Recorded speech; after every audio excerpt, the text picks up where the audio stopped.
तो hey guys यार, आज की इस वीडियो में अपन इस 3x3 small kitchen Rubik cube को सॉल्व करने वाले हैं। तो गाइस मेरे पास फ़ोन अवेलेबल नहीं था, तो मैंने स्मार्ट वॉच में ही टाइमर लगा के इसे सॉल्व कर लिया है।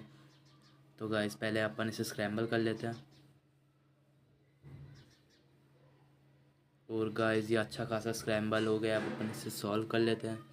और गाइस ये रूबिक क्यूब काफ़ी ज़्यादा मतलब इसको सॉल्व करना काफ़ी ज़्यादा हार्ड था। इसकी टर्निंग इतनी हार्ड थी कि मैं तो बीच में एल्गोरिथम भी भूल गया था। और गाइस ये अगर आपको भी ये स्मॉल किचन रूबिक क्यूब को सॉल्व करना है तो आप इसे ख़रीद सकते हैं। मैं डिस्क्रिप्शन में लिंक दे दूँगा। ये ज़्यादा महंगा नहीं है, अराउंड 50-60 रुपीज़ का है।